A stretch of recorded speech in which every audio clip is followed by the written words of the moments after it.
Bonjour à toutes et à tous et merci de nous suivre. La question du jour, est-ce qu'on est obligé d'être indépendant en tant qu'agent immobilier en France ou est-ce qu'on peut trouver facilement une place en tant que salarié dans une agence immobilière? Comme je vous l'ai dit, une fois par jour, je vais répondre à une de vos questions que vous m'écrivez sur les différents formulaires qui sont en ligne chez nous, sur nos pages Facebook, sur nos sites internet. Peu importe où vous êtes, vous laissez des questions, des commentaires. Ça me plaît, j'adore répondre à ces questions-là et on est là que pour vous aider. Donc, ça, c'est cool.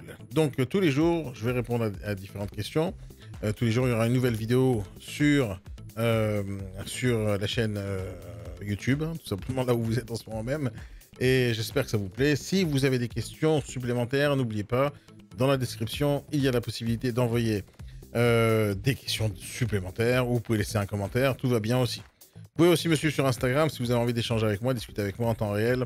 Je suis très, très, très souvent sur Instagram, voire tous les jours, toute la journée.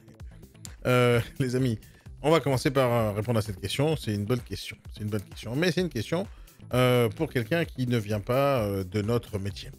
Alors, la question, elle a été divisée en deux. Est-ce qu'on est obligé d'être indépendant en tant qu'agent immobilier? Alors, le terme agent immobilier, il est destiné uniquement aux personnes qui ont la carte professionnelle. Donc, un agent immobilier, c'est quoi? C'est quelqu'un qui a fait des études, par exemple BTS immobilier, et ensuite, il a validé son BTS, il a fait un stage, etc. Et à la fin, on va lui donner la possibilité d'aller faire la demande de la carte professionnelle. La carte professionnelle, on appelle ça dans notre métier la carte T, carte de transaction. Il y a deux sortes de cartes. Il y a la carte T, la carte G. Carte transaction, c'est pour faire la transaction immobilière. Et la carte G pour faire de la gestion locative. Maintenant, telle que la question est posée, est-ce qu'on est obligé d'être indépendant en tant qu'agent immobilier? Donc, agent immobilier, c'est uniquement pour en général, celui qui est, c'est pas en général, c'est le détenteur de la carte professionnelle. Et en général, c'est le patron de l'agence immobilière. Donc, lui, le patron, il va être indépendant, c'est sûr. Donc, en général, enfin, la majorité du temps, je connais pas de patron d'agence immobilière euh, qui sont salariés d'une agence de quelqu'un d'autre. En général, c'est pas très possible parce que s'il y a un patron qui a la carte professionnelle, il y a un autre patron qui a la carte professionnelle, ils sont ensemble, il va y avoir des conflits. Donc en général, ça arrive pas. Ce qui arrive par contre, c'est un patron qui a la carte professionnelle peut travailler dans une franchise, par exemple, et il va avoir sa carte professionnelle qu'il va utiliser au sein de la franchise. Donc il va avoir son agence à lui avec une autre marque, pas spécialement la sienne, celle de la franchise, et il va avoir sa carte professionnelle. Donc, si la question était est-ce qu'un agent immobilier doit être indépendant, je pense que ça a été mal formulé, vous êtes trompé dans la question. Donc la vraie question, c'est que d'abord, un agent immobilier en général, celui qui a la carte professionnelle, est indépendant. Dans la grande majorité des cas, voire 99% du temps, je ne connais pas d'autres cas. Si ça existe, ben voilà, ce sera à l'extrême. Euh, mais en réalité, votre question, c'était est-ce que, en tant que négociateur immobilier en France, est-ce que je dois être indépendant ou non, ou je suis obligé d'être salarié? Bon, voilà, ça c'est la question elle est mieux formulée de mon point de vue parce que je la comprends et il y a une vraie réponse. Donc, dans la majorité des agences immobilières en France, la grande majorité des agences immobilières en France, les négociateurs seront à la commission et donc agents commerciaux. Ça veut dire qu'on doit aller au CCI, on doit faire la demande, on doit ouvrir sa micro-entreprise en tant qu'auto-entrepreneur ou agent commercial. Et on va pouvoir facturer l'agence dans laquelle on travaille une fois qu'une commission va être demandée. Donc j'ai fait une vente, j'avais un vendeur quelque part, j'ai trouvé un acheteur, je fais la transaction, c'est-à-dire que je les mets d'une certaine manière en contact et en relation. Et ils ont décidé de vendre, on me doit une commission. La commission, imaginons qu'elle est à 10 000 euros. Dans la théorie, les 10 000 euros reviennent à l'agence immobilière et l'agence immobilière me retrocède un montant de commission. Donc imaginons que je travaille dans une agence immobilière et je vais être avec un contrat à 50% de commission. Donc, si je fais une vente à 10 000 euros de commission et je suis à 50% de commission, je vais toucher 5 000 euros de commission. Et attention, cette commission, en général, elle est TTC.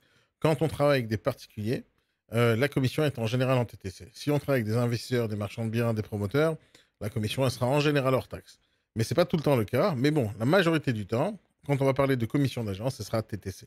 Donc, on imagine que vous êtes agent commercial à 50% de commission dans une agence immobilière, et que vous avez fait une vente à 10 000 euros de commission. Sur les 10 000, l'agence immobilière elle va vous rétrocéder 50%, c'est-à-dire 5 000 euros de commission. Voilà, ça c'est la première partie. Vous me dites, est-ce qu'on peut être salarié ou est-ce que c'est que agent commercial ou il y a aussi des salariés? La majorité sont des agents commerciaux, la majorité des agences immobilières en France. Mais encore une fois, il y a encore quelques agences immobilières et pas beaucoup, parce que pour une agence immobilière, recruter des salariés, c'est beaucoup plus rentable dans la théorie. Dans la pratique, en France, c'est très difficile de recruter des salariés, c'est très difficile aussi de les licencier.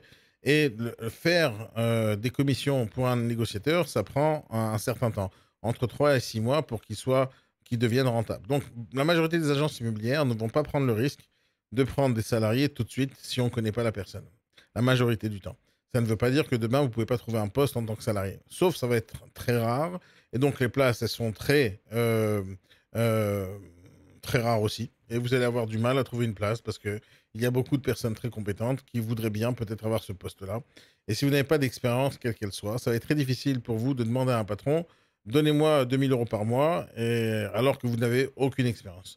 Donc, la meilleure façon de venir dans une agence immobilière et demander un salaire, c'est d'avoir beaucoup d'expérience précédemment ou avoir fait beaucoup d'études et d'avoir beaucoup de connaissances dans ce métier pour dire, voilà, je prétends à un salaire parce que je sais de quoi je parle, parce que je maîtrise, parce que j'ai étudié, parce que je suis parti à l'école, chez nous par exemple, et vous connaissez le métier, vous pouvez venir prétendre à un salaire parce que justement, vous pouvez être capable du jour au lendemain à commencer à faire des ventes. Ce qui n'est pas le cas pour des débutants qui ne connaissent pas le métier parce que ça prendra du temps. Donc, dans la majorité du cas, j'ai envie de dire 99% du temps, on va dire 90% du temps, 80% du temps, les agents, les négociateurs immobiliers sont à la commission, donc agents commerciaux ou auto-entrepreneurs. Dans 10 à 20% du temps, ce sera des salariés. Et le 20%, il est exagéré, hein. Il n'y a pas beaucoup d'agences immobilières qui prennent des salariés, pas beaucoup, sur la totalité du marché. Maintenant, je vais répondre à la troisième question que vous aurez dû poser, qui est une question un peu plus pertinente. C'est est-ce que ça vaut le coup d'être agent commercial dans une agence immobilière par rapport à être un salarié? Euh, je déconseille à tout le monde d'être salarié dans une agence immobilière. Je le déconseille fortement. C'est vrai que le premier réflexe, c'est de se dire j'ai envie d'avoir ma sécurité pour débuter dans l'immobilier, etc., etc. Et donc avoir le petit SMIC plus la petite com supplémentaire, ça serait intéressant pour moi en tant que négociateur. Ouais, dans la théorie, ça pourrait être vrai. Dans la pratique, ne choisissez pas ce chemin. Parce que ce chemin de négociateur immobilier, c'est pas un simple métier. D'abord, c'est un métier parce que ça prend du temps déjà à l'apprendre. Et quand on le maîtrise dans toute la France et on le maîtrise dans le monde entier. C'est un vrai métier. C'est comme si je vous apprenais demain à faire des baguettes pour travailler dans une boulangerie. C'est le même principe. Une fois que vous avez appris à faire la transaction en immobilier, euh, vous pourrez l'exercer vraiment toute votre vie, tout le temps, peu importe ce qui va se passer sur le marché. C'est un métier, un des métiers les plus excitants, les plus intéressants, les plus rentables pour n'importe quelle personne qui va y travailler. Mais mis à part ça, au départ, c'est vrai que c'est très difficile pour un débutant de se lancer, c'est très difficile pour lui de faire du chiffre d'affaires, mais une fois que le chiffre d'affaires a commencé à rentrer, on a compris le concept, on a compris le principe, on sait comment on prospecte, on sait comment on démarche, on sait comment on vend, après ça devient une routine. Et le fait de ne pas avoir de salaire, ça ne change pas grand-chose parce qu'on va avoir un fonds de roulement. Dire les premiers mois, on va démarcher des biens, on va même faire des ventes, mais on va pas toucher les sous. 6 mois plus tard, on commence à toucher l'argent des mois précédents. Et donc, à la fin, c'est un fonds de roulement. Et si on gère bien sa trésorerie, on apprend à gérer la trésorerie telle qu'on l'enseigne dans nos formations, on apprend à gérer l'argent pour pouvoir potentiellement le réinvestir et prévoir les coups durs. Donc, à ce moment-là, on s'en fout du salaire. Moi, personnellement, ça fait 30 ans que je suis dans les affaires, ça fait 20 ans que je suis agent immobilier. Euh, j'ai jamais eu de salaire et tout va bien aujourd'hui. Donc, le salaire ne sert pas à grand-chose. Ce qu'il faut avoir, par contre, c'est du courage. Et donc, si vous devez choisir entre deux options, être salarié ou être agent co, oubliez le salariat. Parce que vous allez voir, vous allez faire des grosses transactions avec beaucoup d'argent et vous auriez pu gagner beaucoup plus que ce que vous gagnez avec un salaire. Je vous donne un exemple. Euh, si vous êtes assez bon et vous travaillez à temps plein et vous apprenez sérieusement et vous faites le travail qu'on vous dit de faire, à la fin de l'année, faire 100 000 € de chiffre d'affaires, c'est pas un problème. C'est vraiment pas un problème. Pour vous, peut-être que ça paraît énorme parce que vous n'avez pas fait une seule vente, mais 100 000 € de chiffre d'affaires, ça représente une vente à 10 000 € par mois et une vente par mois à 10 000 € par mois de commission d'agence. Ce qui n'est pas grand-chose au final, parce que à la fin de l'année, ça représente 10 ventes seulement, c'est-à-dire même pas une vente par mois pour faire 100 000 € de chiffre d'affaires. C'est-à-dire, on a travaillé 12 mois, on a vendu 10 fois, on a fait 100 000. On travaille un mois pour vendre une fois, ce qui ne représente pas beaucoup de ventes au final. Ça ne veut pas dire que c'est l'objectif, parce qu'on peut faire 3 à 4 à 5 ventes par mois, il faut être très bon et il faut maîtriser le sujet. Mais au final, même faire une vente par mois représente un énorme chiffre d'affaires. Et la majorité du temps, quand vous allez travailler dans une agence immobilière, même la plus ancienne des agences immobilières, vous allez avoir au minimum 50-50. C'est-à-dire vous allez avoir 50% de rémunération à la commission. Donc sur 100 000 euros de chiffre d'affaires, vous allez toucher 50 000 euros de chiffre d'affaires. Ouais, pour vous, 50 000 pour vous. Là-dessus, vous prenez le calcul le plus simpliste et le plus simple qui existe. Vous enlevez 45% que vous allez reverser à Macron, à Emmanuel Macron, le futur président qui va arriver. Et c'est ce qui vous restera en net, ceux qui représentent à peu près 20-25 000 euros. Ce qui est déjà bien si on fait 100 000 euros de chiffre d'affaires et on a 50% de com. Sauf aujourd'hui, dans l'immobilier, il y a des réseaux immobiliers qui vont proposer 80% de commission ou même 100% de commission. Et donc, sur les 100 000, vous pouvez toucher 80 000 et donc, bien sûr, augmenter votre salaire moyen. Donc, on peut facilement, quand on travaille dur, facilement trouver un salaire entre 2 000 et 5 000 euros net par mois quand on est sérieux dans ce métier. On a envie d'apprendre, on apprend plein de choses, on évolue avec sa clientèle, on augmente ses compétences. Donc, au final, on est capable de gagner beaucoup, beaucoup, beaucoup d'argent. Quand je parle de gagner beaucoup d'argent, c'est un chiffre d'affaires entre 100 000 et 300 000 euros de chiffre d'affaires par an, ce qui est régulier parmi nos élèves chez IBS Formation. Ça fait partie de nos objectifs. Donc, la formation, bien sûr, c'est obligatoire. Mais est-ce que vous devez choisir entre salarié et agent commercial? Le choix sera toujours pour moi agent commercial. Parce que salarié, pour le même chiffre d'affaires, 100 000 euros de chiffre d'affaires, vous allez toucher peut-être 20% à l'entrée, peut-être 20% à la sortie, peut-être. Hein. En général, c'est entre 5 et 10, mais peut-être.